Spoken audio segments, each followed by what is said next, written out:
Hello, and today we're getting back on the R9M and the R9M-lite. But before that, a quick reminder to please like or dislike this video, comment, subscribe, click on the bell thing, and eat 5 portions of fruit and veg a day, because at least some of those will really help me out. So I had quite a lot of feedback on the last video I did with my initial review of the R9M and the R9M-lite. I'll call both systems collectively the R9. I did get a flavour of people feeling quite defensive about their R9 that they've bought, and some of them seemed quite upset that I apparently jumped to the conclusion that the TBS Crossfire system was better. So a few general things before we get into specifics. Firstly, you can still like something and think it's okay, but recognise it has flaws. If we don't recognise things have flaws, then how can we possibly feed these things back and get things improved the way we want them to? Secondly, I bought 2 of these with my own money, so I can assure you that I want them to be good. I'm not just trashing things for the sake of it. I really want them to get better. But certainly, out of the box, it didn't impress me, and thus I still think Crossfire is better for several key reasons. I won't go into these now, because what we want to do is test these some more. In the first video, I tested them essentially how they came out of the box. I used the sort of standard firmware, I used the standard way of getting RSSI, and I used the standard antennas, and we weren't very impressed with them. So in this video, what I want to do is not go, crazy on the amount of updates I was doing, just looking at some simple, easy methods that I could think of for trying something a little bit different and seeing which one of those, if any, would improve our signal better. So last time I mounted the receiver antennas in a V. I knew it was a bad thing to do, but I couldn't mount them vertically as I wanted to without them getting chopped up, and I thought a V might be better than a horizontal mounting. But it seems it's more important to keep these antennas in a line than ever have them in any sort of angle. So what I've done with the quad, I have remounted the antennas horizontally. You see I've got them here underneath one of the arms. I'm using just a couple of cable ties and some heat shrink around them so they don't hopefully go up and hit the props there. So what I did is went out and did a total of 12 flights altogether, using different antenna mountings and different antennas and different ways of getting the RSSI. So just to take you through these, first off, what I did is go with what I did before with the antenna vertically. Now, I'm not holding my radio like this when I'm flying. When I've got this, I'm trying to keep it upright like that, which is quite a weird way of flying, but it's doable. And of course, same for this one. What I'm then doing is saying, hey, can I use this antenna in a horizontal orientation in order to get a better signal that way? Which I thought was worth trying. Now, with this whip antenna, I can't do that. So in this case, I'm taking this antenna off and I'm putting it on there. And then I'm saying, well, what happens if I use the TBS Crossfire antenna? This is the one that comes stock with the Crossfire system. Though I should point out that if you're going to do this, I've got an SMA to RPSMA connector on here because they have 2 different types of connectors, which will then look like this, and of course we have the nice horizontal orientation for that. But that would only be 6 flights. So the other thing I wanted to do is test one of the easy fixes for the RSSI. As you remember, I was really a little bit perturbed by the RSSI signal. It seemed to be all over the place and dropping really low, and it was also completely different than the telemetry RSSI that was coming back. And again, loads of people seemed to shout, idiot, what are you doing using that channel 16 for RSSI? And then there was a mix of things about using the RSSI scale, or don't you know, everybody knows that's not the one to use, you should be using telemetry. How would you know that? If you're a new user coming into this, like many people are, there's no documentation on FreeSky that says, hey, this doesn't work, don't use it. So of course you would, and you'd expect it to work, and you'd also expect to feed back to FreeSky and they would fix it. I have fed back to FreeSky, and I did suggest that they might want to say, here's some development that's in progress, and here's what we're fixing or enhancing, so people know that it's being worked on, people know there's a problem. But they sort of disagreed that that was a good idea, because they might change what they're developing on halfway through and stuff not be there. So I did two different things. First, I flew using the S-bus RSSI signal on channel 16, feeding straight back to the flight controller. And then after I did the free tests on each system, I changed it over to use the telemetry RSSI signal and push that back through the receiver into the flight controller. And if you don't know how to do this, here's a guide to my blog where I write about it. Now, the people that talk about RSSI scaling, there was something, if you're using f.port, it's apparently like it's half what it should be and you just scale it to 200. For everybody else, the scale factor wouldn't work because the drop-off isn't linear. When you're close, both channel 16 and telemetry are saying 99. It's when you drop very far away that you get a much bigger drop-off. Like you can have your channel 16 being at 4% and your telemetry being at 40%, which is a scale factor of 10. But as you get closer, it gets closer together. So you just can't do that. So it just needs fixing, essentially, and hopefully that will happen. With the R9MM, it's only been the initial firmware release. Every other type of receiver has had firmware updates. And I do note that the people that are coming in and saying, mine is working perfectly, it's great, what's the problem, are using the R9 Slim or the R9 Mini, which seems to have had many more updates. Anyway, so let me show you what the testing comprised of and what happened. Okay, so this is my normal place to fly from. I'm sort of along this line and I sort of stand here and I would fly up here and through those two trees, which is about 300 and maybe 350 meters. And then I might come back, go behind myself where it's particularly bad RF here. But there were a bunch of guys in the field with 4 trucks digging holes, knocking down trees. And it looks like the end is nigh for this field. Building work has passed planning. There's been several farms that have had compulsory purchase orders, so it looks like a matter of days or weeks before I lose it completely, unfortunately. But, you know, such is life. I've at least managed to get this field to fly in. So I stood here. I mean, I can't compare it to last time, but at least I get a straight view. So what I did is fly over here. There's a line of bushes here. There's a sort of house around here, and I aim to get sort of along there and then down here into the corner, which is, you know, 570 odd meters, and then back along here and up. So at this corner as well, because of the way the antennas are positioned, I basically have the null of the antenna on the receiver facing straight back to me, which should create a really low signal here and pretty much all along here. So it's really about how it is going out, how it is on the turn, and what the recovery looks like as you go back. So we're starting using the R9M and the Taranis X9D, and this is S-bus on channel 16 and stock antenna in a vertical position. And with all of these tests, we're using 25 milliwatts of power with telemetry on. So the R9M was definitely the best of the two modules from the previous tests. Although you can see at this point it's starting to jump around a little bit on the RSSI signal and going up, going down. The worst position here, as anticipated, is as we come to the corner. This is not so much a distance thing as a sort of a null thing as we turn the corner. So we managed to get into the 30s as we come along, and even the 20s there for a little while. And just going back this way, it's slow to recover because that antenna is still pointing not ideally straight at me with that null position. So you see, as we turn the corner here, it jumps back up again. So I was interested to see what difference having the antenna in that horizontal position would make. So this is again the stock antenna, but it's bent down 90 degrees, so it remains in that horizontal position, which should match up more with what's on the quad itself. And it's not too dissimilar going out. I thought it was a little bit better, but it's kind of up and down. The problem with this RSSI signal on channel 16 is it does jump around an awful lot.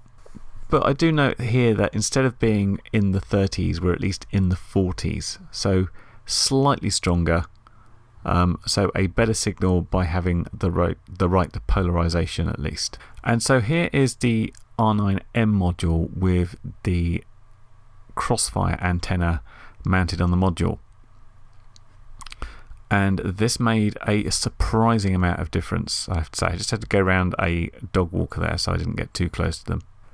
Obviously I've tried to do the exact same route at the exact same height, but occasionally I have to deviate around things a little bit. So I notice here we're still on 99 and just dipping ever so slightly on crossfire antenna. In the corner where we expect the big dip, we had a dip, but look at it, it's straight back up to 99% almost immediately. So I came back thinking, well, this is really impressive, and perhaps this accounts for these guys saying I don't have a problem. It's because they already swapped out their modules or their module antennas and they're getting a far better signal. So next up, instead of using channel 16 as the RSSI value, we use the telemetry signal and pipe that back to the receiver and thus the flight controller so it would appear on the OSD. And it's not too dissimilar in terms of the strength, certainly when it's up high. What I do notice about it is it doesn't jump around quite so quickly, so it's perhaps a little bit more consistent. It seems to be sort of consistently falling off here. Yeah, I mean, it jumps around a bit. It's anyone's guess, really, is if this is better or not. Certainly we don't manage to get down as low as we did before, so we were managing to get to the 30s previously, and we're in the 50s and 60s coming back now. So that's an improved signal. So we kind of believe this is the truer signal based on the fact that if it was as low as it reported to previously on channel 16, it should have completely fallen out of the sky. So now we're on using that telemetry RSSI, using the stock antenna in its horizontal position. This made perhaps a little bit of difference when it was on channel 16. It seems to be making more of a difference when using the telemetry RSSI. And this is in terms of the fall off seems more gradual as we're going away. Although into the corner it suddenly dips quite strong, but seems to recover again. So we're back in mostly the 60s, high 50s. There seems to be more difference using it with the telemetry RSSI than the channel 16 RSSI, certainly. And final test on the R9M is we've got the crossfire antenna on the transmitter using telemetry RSSI. And it was pretty impressive on the crossfire antenna when we used the channel 16 RSSI. So obviously I'm expecting good or better things here. And I have to say it's similar is the best way of looking at it. We had a little bit of drop off there. It's not jumping around quite so much, which is not a bad thing. Hit a lower value in the turn, and it seems fairly consistent as we're going back and back up to 99 quite quickly. I don't know if it feels actually a better or worse RSSI signal than using channel 16, but I think this is a more accurate one at least. So we're moving on now to the X-Lite, and we're back to using channel 16 RSSI, and I'm using the stock whip antenna, which was awful in the previous tests. And yep, here we go, we're at 30 something, dipping into the 20s before we even got to the dodgy bit, if you like. So this is at least consistent with what we were getting in the other field, even though we've got perhaps a better receiver antenna position. We're not sinking into the single digits, but we're certainly in the 20s and 30s coming along down here. So we're still on the X-Lite, of course, now with the antenna from the R9M, so I can bend it down at 90 degrees to try and give a horizontal mounting to see if this works any better. Should be fairly easy to tell because it went low very quickly even before we got to any dodgy bits, and it does seem to be giving a better signal here. We were already in the 30s when we got down here previously, And the difference seems much more pronounced on this one than the R9M. We're about maybe 10 points higher. We were sort of in the 30s and 20s. We're now in sort of the 40s and 50s with the antenna in this horizontal position. So definitely working a bit better there. Okay, so now we've got the crossfire antenna on the X-Lite, and we're expecting some pretty good things knowing what it did with the R9M. But then again, the fall off of signal seems much more pronounced on this module. But let's see what we got here. And it's pretty good so far. It's keeping that full signal. It's just starting to go off now. But we certainly saw it much worse on the stock antennas. Definitely a very strong signal into the turn. And again, we're recovering, it would seem, very quickly there. We got back to the 80s and 90s. So this is really much more impressive stuff from the crossfire antenna than the stock ones can handle. So switching out now from the channel 16 RSSI and using the telemetry signal as RSSI back on the vertically polarized whip antenna. So we're expecting it to be bad, but not as bad as it was. Previously we were out here and we were getting sort of 30s and 40s. It's still not great. We're in the 50s here, and kind of, well, 50s floating around all over the place as it tends to. Into the turns, we're into the 40s. So, you know, again, it's a better signal than using the RSSI from channel 16. I think that's what you can mainly say. It's still not a very strong signal though, not with that antenna. So we got a pretty good result from using the antenna in a horizontal position when we were using the channel 16 RSSI. So I was expecting it to be fairly good using the telemetry signal as well. And it is certainly a lot better, a lot stronger going out towards the end of the field. Obviously falling off into the corner, and it's a little bit higher. There is a problem using this particular antenna horizontally. The way I've got it positioned, the null of the receiver antenna then matches the null of the transmitter antenna, which isn't perfect. And lastly, and believe me, it was boring flying them, let alone watching them back again, the crossfire antenna on the little X-Lite using the telemetry RSSI, which I'm expecting to be pretty much the best signal I can currently get on the X-Lite, and at least a very true signal. As before, it was a pretty good signal on the channel 16 version. It certainly recovered quickly, so I'm expecting something a little bit more consistent, maybe less bouncy around. And you saw it dip down there into the 50s and 60s. Interesting enough, at this point it had just about recovered on the channel 16 version.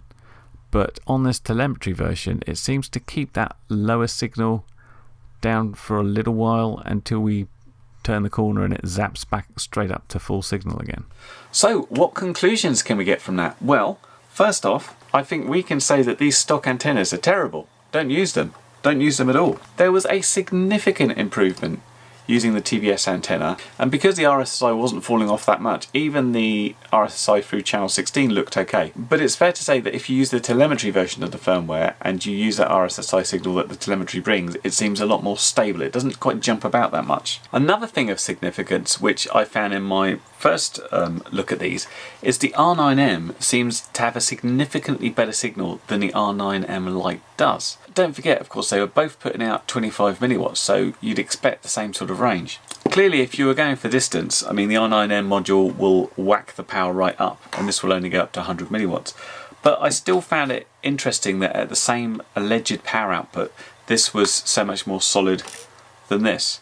What I hear is, I mean, I don't know how accurate this is that the internals of this will drive the radio faster, and this is supposed to be about less latency than this one.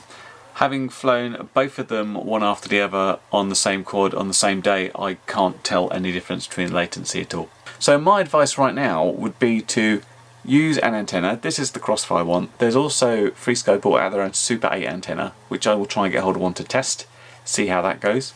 There's also the receiver antennas as well. They're sort of more, they look a bit more like this, or like the Immortal T antennas that TBS brought out, which is probably going to be much easier for mounting. I don't know if they're any better, but certainly better mounting. So by doing that, you'll get more solid signal and better range. Now, of course, one of the problems for people like me in the EU currently is that you can only get telemetry on the 25 milliwatts output, whether you're on the X-Lite or whether you're on the R9M. And of course, the R9M will go all the way up to, what, 500 milliwatts in the UK, 1 watt in the US.